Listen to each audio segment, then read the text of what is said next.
Tumour क्या होता है, किसे कहते हैं, इसका मतलब क्या है, कितने प्रकार का है। जब शरीर के किसी भी अंग में कोशिकाओं की असामान्य वृद्धि होकर एक गांठ बन जाती है, उसी को हम ट्यूमर बोलते हैं। हमारा जो शरीर होता है वो लाखों करोड़ों सेल से मिलकर बना होता है। तो ये सेल अपने आप बनती भी रहती हैं और मरती भी रहती हैं। ये प्रोसीजर चलता रहता है, हमें पता नहीं चलता, अपने आप चलता रहता है। तो कई बार क्या होता है, ये कोशिकाएं अनियंत्रित हो जाती हैं, किसी एरिया के अंदर बहुत ज़्यादा बन जाती हैं, ठीक है। इससे वहाँ पर एक गांठ सी बन जाती है, हम बोल देते हैं गांठ सी हो गई। इसी को जो है ट्यूमर बोला जाता है। ये ट्यूमर दो प्रकार के होते हैं। एक होता है बिनाइन, जो शरीर के जिस भी हिस्से में बनता है वहीं पर रहता है, कहीं पर फैलता नहीं है, इसलिए इसको कम खतरनाक माना जाता है, इसको हम निकलवा भी सकते हैं, कोई बड़ी चीज़ नहीं होती है। लेकिन एक दूसरा ट्यूमर होता है मैलिग्नेंट।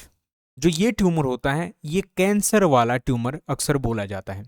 ऐसा क्यों? क्योंकि ये शरीर के दूसरे हिस्सों तक भी फैल जाता है, और जब ये एक शरीर के एक हिस्से से दूसरे हिस्से में फैलता है तो ये क्या करता है, एक अंग को तो नुकसान पहुंचाता है, इस साथ ही दूसरे अंग को भी नुकसान पहुंचाता है। इस तरह से पूरी बॉडी को नुकसान पहुंचाता है और एक टाइम पर पूरी बॉडी को ही खत्म कर देता है। तो इसलिए ये खतरनाक होता है, इसीलिए इसको कैंसर वाला ट्यूमर भी बोला जाता है। तो यहाँ पर यह भी है कि हर ट्यूमर कैंसर नहीं होता है, ये जरूरी नहीं है, ठीक है।